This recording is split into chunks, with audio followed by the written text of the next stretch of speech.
From our studio in Atlantic City, and tonight from the Music Box at Borgata Hotel, Casino and Spa, I'm David Spatz. And coming up next, you may know him as the founder, the frontman, and the songwriter of the heavy metal rock band Godsmack. Tonight, you'll meet Sully Erna as a solo, serious artist. That's coming your way on tonight's edition of Curtain Call, and it all starts right now.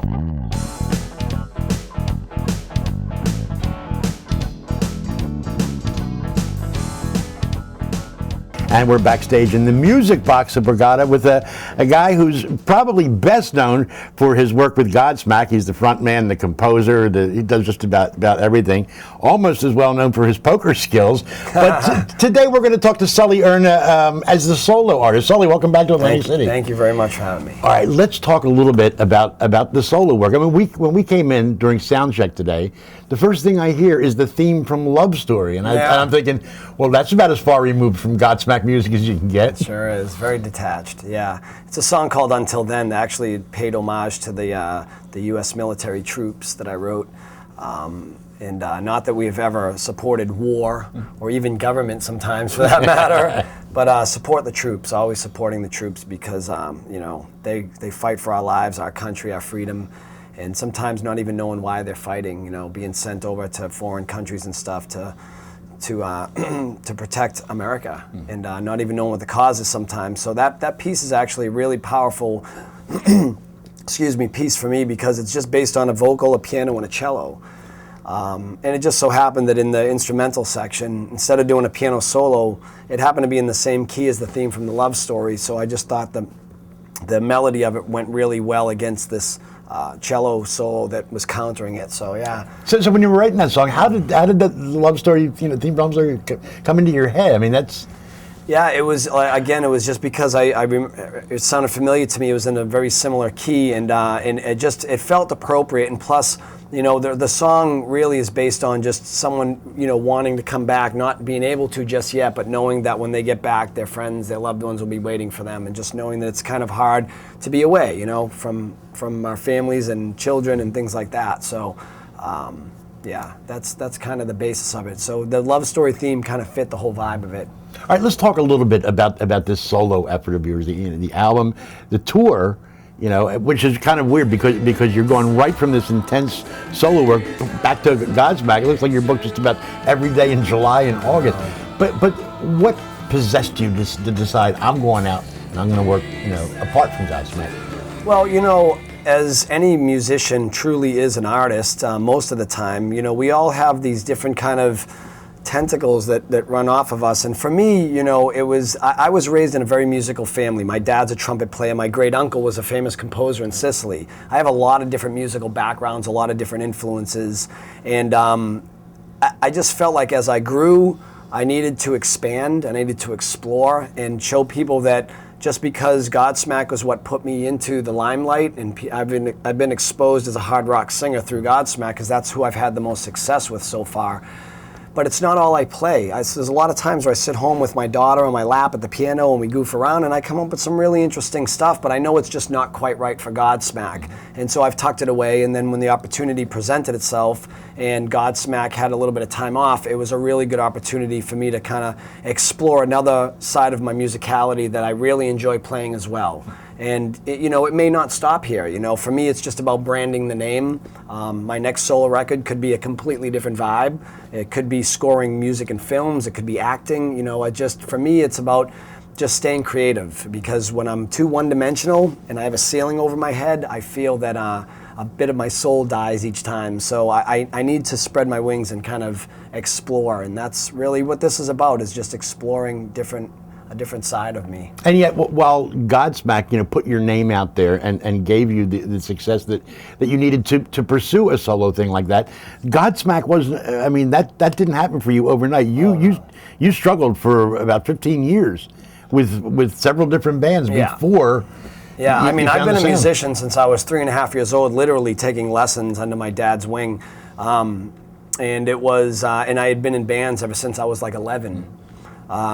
And I was 30 when I got my record deal. Which in the big picture, that you're an old man. to be signed I'll with a tell you label what, at that if point. someone when I was 16 and I Right. thought that was the band I was getting signed Right. with told me, no, you got another 15 years to go, I would have probably quit right there. It's a long way to the top if you want to rock and roll. And it was a struggle, wasn't it? It really was, you know, and nothing comes in life easy, you know, and I think everybody has to work very hard and be very determined in order to capture their dreams, because they're all out there and there is definitely a pot of gold at the end of the rainbow. It's just a son of a beep getting there, you know, and so it was just one of those things that you have to work really, really hard, and more importantly, you have to be prepared for disappointment, because it's going to happen over and over again. You know, you're going to get that close, and then something's going to mess it up, and you're going to get that close again, and you're not going to get the job or the record deal or the interview or whatever is going to happen.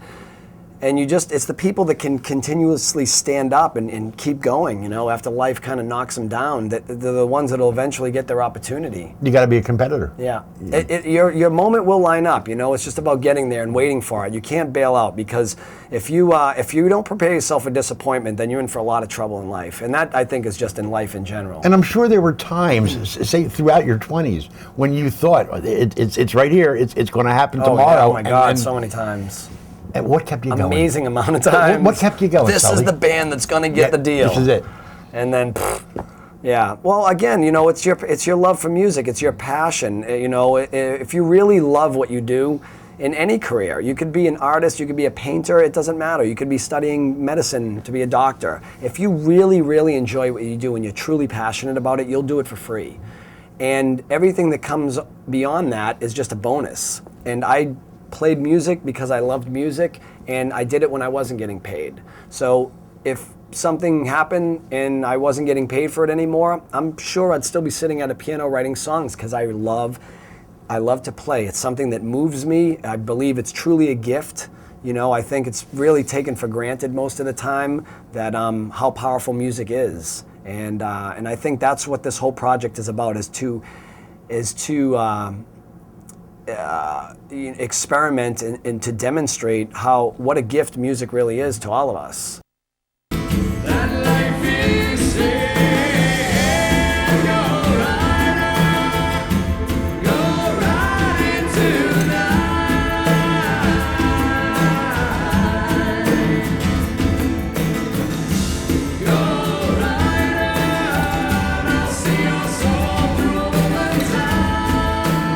You were a little bit nervous, more than a little bit nervous, when you first started performing the solo show live, right? Yeah, well, it's because I was sitting on now I have 7 other members with me, and it's a pretty full project. But yeah, when I went out for the first time and I was sitting on a stool doing like a storyteller's kind of evening, and just, you know, sitting in a piano playing songs and, you know, speaking to the people about my life, doing Q&As, taking questions from the audience. There was definitely that first moment when I stepped out. I believe it was in Buffalo, New York, actually.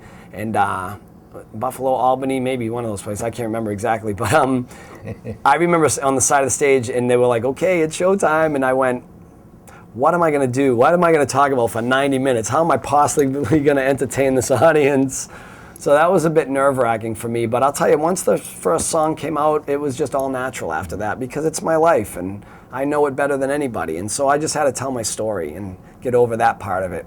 And for people who are going to come and see you do the solo show with 7 guys and women behind you, they're going to hear some Godsmack music, right? Well, I mean, you had been doing a little bit. Huh? This has nothing, you know, well, I don't want to give away the surprises, okay. But sometimes I put out a little present from me to the audience, okay. Just, you know, because I know that there's certain things that complement this show well, but this is a very disconnected show from anything I've done in Godsmack. And it's important people know that, you know, Godsmack is one side of me and Sully Erna is the other side of me. And, you know, Godsmack is a very hard rock band.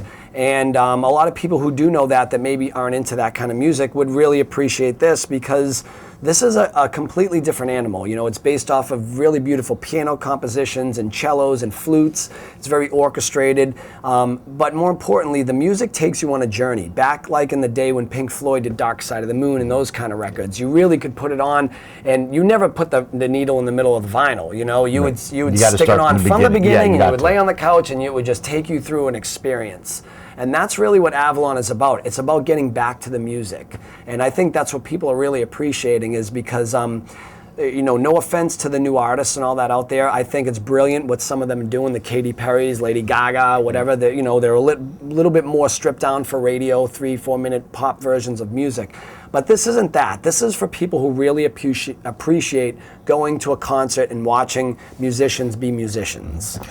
You mentioned radio, and when Godsmack came along back in the mid-'90s, radio was still radio. I mean, you released a product, you got it to the stations, they put it on the playlist, and that's how people heard it.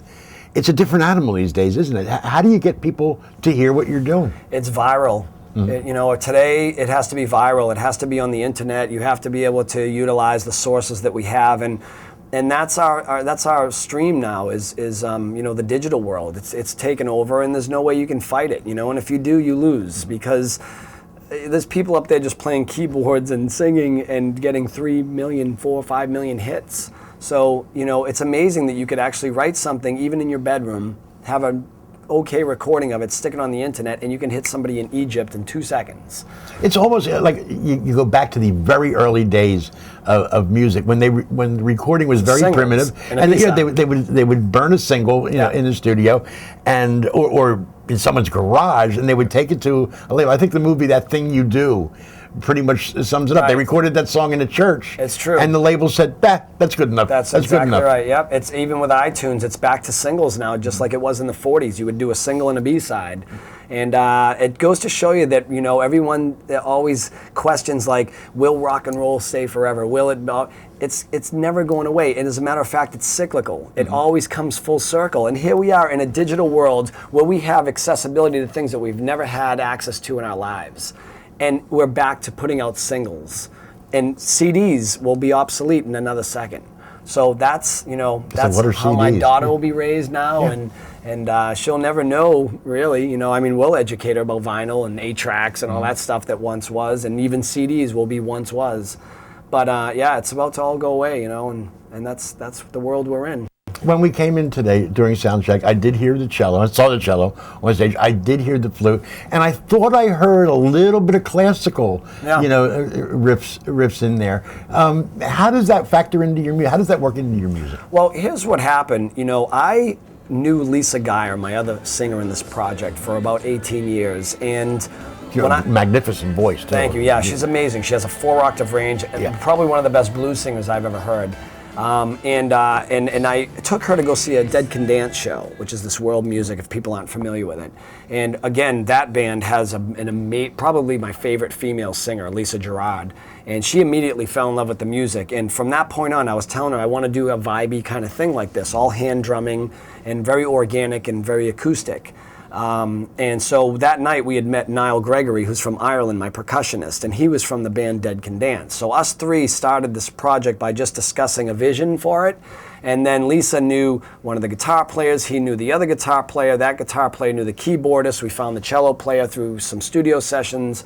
And little by little, very organically, it kind of built itself. And so with all these musical backgrounds, we have a classically trained cello player from Bulgaria. We have a hand percussionist that's versed in Brazilian and Celtic drumming from Ireland. We have Lisa, who has a blues background. I have a rock background. It's no wonder this record sounds so unique. There's a whole bunch of different inspirations and musical influences behind each musician, and every musician is a multi-instrumentalist. So it really is amazing that this record became so special, but not so shocking anymore to me, because when I think about it, with all these different influences, it's no wonder it sounds the way it does. It's almost like you've got a schizophrenic life in that when you're with Godsmack, there's all this energy. You're just jumping all over the stage and everything, and then you go to the solo thing, and it's a completely different Sully. Yeah, well, if we weren't on a family network, I'd tell you what my example of the whole thing is. But Godsmack, again, I need both for balance. That's what's important. And Godsmack is a big, strength, tough monster that goes out there and rocks the stages across the world. And it's beautiful for what that is. And I need that side of me. But I also need this side of me too for balance, because this is the more seductive kind of vibey, chill at home with your girl, listen to records, drink wine kind of stuff, you know, burn some incense and candles and kind of just get in the mood and be all... Or just hang out in the type of dressing room you have. Exactly, the vibe. It's all about the vibe, you know, and Godsmack is the, you know, but when you sit home so much and you're kind of, you get that hair across your butt once in a while, you want to get out and just, you know, go have a few beers and, you know, have a night out. Right. And that's what Godsmack is. Godsmack is kind of that night out, get crazy, get wild, and then, you know, you need the other, you need one, for the other. It's the yin and the yang. Have the other guys in Godsmack seen this show? They haven't seen it firsthand yet, but, you know, they're well aware of it, and they have given me their blessing, and we really are getting along better than ever, and they're a great bunch of guys. They're my brothers, you know. I've been with them for a very long time, and this is by no means the beginning of the end. It's important people know that, you know, this isn't me breaking up. I was about to bring that up. This is not, you know, Sully going off on his own and goodbye Godsmack. You still need Godsmack. You know, it's the mothership, and it always will be. You know, and but again, you know, where this takes me, I don't know. You know, if this pulls me into a different kind of solo career, then I just kind of follow my instincts and I do what my heart tells me to do. And especially, I'm older now, I have a beautiful daughter in my life. She's changed me a lot. She's taken away my selfishness. She's made me become a different kind of a man. Godsmack, I was a lot younger. I was a little bit more angry at the world. Kids will do that. Wait do you have a grandchild? Oh, right. Yeah, please, don't even get me on. But yeah, you know, that's what it is. With Godsmack, I was younger, you know, and I was a little bit more feisty, and I had a lot of issues, and as we all do when we're at that age. You know, you think the world's against you and that kind of thing. So it's a little bit more aggressive in that sense. And now, you know, I've kind of come to the other side of life, and I'm content. And a good friend of mine told me a little while back, she goes, you know what, Sully, find content. It's a really cool place to be, because the peaks and valleys aren't so extreme, you know. It's more just, you just coast. It's not like this. It's just nice and... Are you content nice when you play poker? I mean, poker. I'm extremely content when I play poker until I get a bad beat. Okay. And then the Godsmack side comes out. When I'm just cruising along, it's all Avalon. Yeah. I mean, you've taken the poker thing to like the next level. I mean, you've been in the World Series of Poker a few times. Yeah, a few times, and you've done okay. Done well. You know, what is the attraction? What is the attraction? What, poker? Poker, yeah. You know, it's the one hobby that I can honestly do where I can sit at a table. You know, once in a while you get the person that's like, oh, you know, love the band or hate the band, whatever it is at the time. But it's the one place I can just kind of tune all of it out. I forget about work. I can get the stress away, you know. I can just clear my mind, truly clear my mind. There's nothing else that really does that for me except for my daughter. It's the one moment where I can just escape all the crazy, you know, stuff that I do on a daily basis and just kind of step out of the tornado for a minute and just feel free, you know. When did that, you know, kind of hit you? When poker became, you know, more than just sitting around, you know, the table with a couple of guys. I'm going to go out and play in a tournament. Yeah, I started when I was a kid playing with my mom and dad and, you know, grandparents for nickels and dimes and that kind of thing. But it was actually during the earlier years in Godsmack when we were rehearsing in Massachusetts, and after rehearsal we'd set up a poker table because the whole thing started to blow up, so we got sucked in with it. But we were just playing amongst ourselves, and then I started to get good, and then I started playing some local tournaments, and when I started winning those, that's when I stepped into, you know, I won a seat into the World Series of Poker my first time on one of those internet sites, and it was like $26 to get into this tournament, and it won me a seat into the main event. And then I ended up cashing in the main event. So from there, that was it. The bug bit me, and I was off and running. And for years after that, I just met a lot of the poker pros that we really became good friends, and I'm great friends with Phil Hellmuth and Phil Locke and Antonio Esfandiari now. And are they fans of your music? Yeah, I've taken them out a few times and banged them up over a few shots of tequila. Cool. That's what we do. Sully, I know you got a show to get ready for tonight, and if Soundcheck was any indication, the folks are in for a real treat. I want to thank you for spending a few minutes with me. Thank you so Welcome back much. to Atlantic Thank City. you.